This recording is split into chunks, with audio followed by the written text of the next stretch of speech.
নমস্কার, কেমন আছেন সবাই? আশা করি সবাই খুব ভালো আছেন। আজ বানাবো ডিমের একদম অন্যরকম একটা রেসিপি। তবে চলুন রান্নাটা শুরু করা যাক। পেঁয়াজ রসুন খেতে খেতে আমরা যখন খুব বোর হয়ে যাই আর খেতে ইচ্ছা করে না, আবার এদিকে কম বেশি রিচ খাবারও খেতে ইচ্ছা করে, তখন বানিয়ে নিতে পারেন ডিমের এই রেসিপিটা। খুবই সহজে কয়েকটা উপকরণেই তৈরি করা যায় ডিমের এই রেজালা, কিন্তু কোনো রকম পেঁয়াজ রসুন ছাড়া।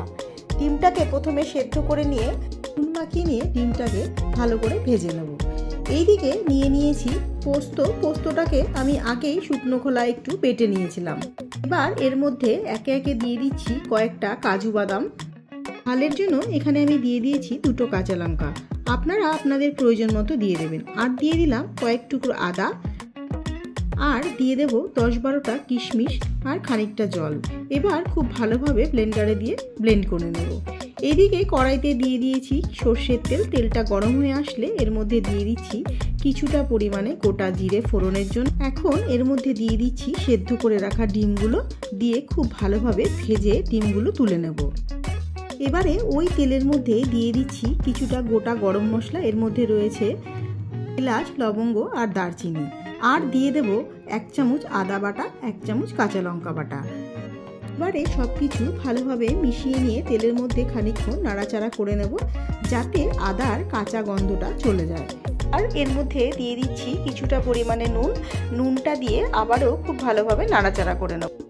এইভাবে খানিকক্ষণ রান্না করতে করতে যখন সুন্দর একটা গন্ধ বেরিয়ে আসবে আর মশলাটাও খুব ভালোভাবে খানিকক্ষণ কষানো হয়ে যাবে, তখন তার মধ্যে দিয়ে দেব বেটে রাখা কাজু, কিশমিশ আর পোস্তর পেস্টটা। এখন রান্নাটা করার সময় গ্যাসের ফ্লেমটা অবশ্যই লো টু মিডিয়ামে দিয়ে রান্নাটা করতে হবে, না হলে কাজু বাদাম আর কিশমিশ দেওয়া রয়েছে এই কারণে কড়াইয়ের গায়ে লেগে ধরতে পারে। আর অনবরত এইভাবে নাড়াচাড়া করতে হবে। এখন এর মধ্যে ব্যবহার করব সামান্য কিছু গুঁড়ো মশলা। তার জন্য দিয়ে দিচ্ছি 1.5 চামচ মতো ধনে গুঁড়ো আর সামান্য 1/2 চামচ মতো গরম মশলার গুঁড়ো।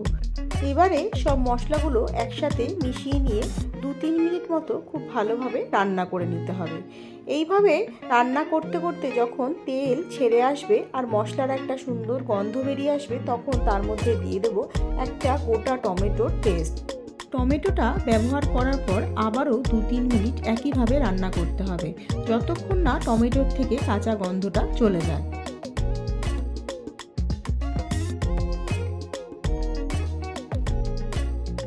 মশলাগুলো খুব ভালোভাবেই কষানো হয়ে গেছে আর এর থেকে সুন্দরভাবে তেলও ছেড়ে এসেছে। এবার এর মধ্যে দিয়ে দেব স্বাদমতো চিনি। আবারও খুব ভালোভাবে মিশিয়ে নিয়ে এখন এর মধ্যে দিয়ে দেব কিছুটা পরিমাণে জল। জলটা দেবার পর একটু ফুটে উঠলে এর মধ্যে দিয়ে দিচ্ছি ভেজে রাখা ডিমগুলো। ডিমটা দেওয়ার পর আবারও 2 মিনিট মতো হাই ফ্লেমে রান্নাটাকে করে নেব। এতে করে ঝোলটাও যেমন গাঢ় হয়ে আসবে আর মশলার যদি কোনো কাঁচা ভাব থাকে সেটাও চলে যাবে।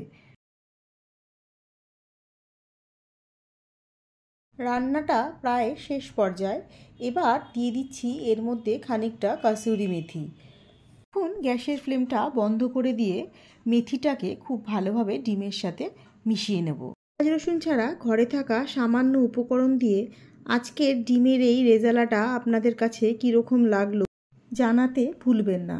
যদি ভালো লেগে থাকে বাড়িতে একবার ট্রাই করে দেখতে পারেন।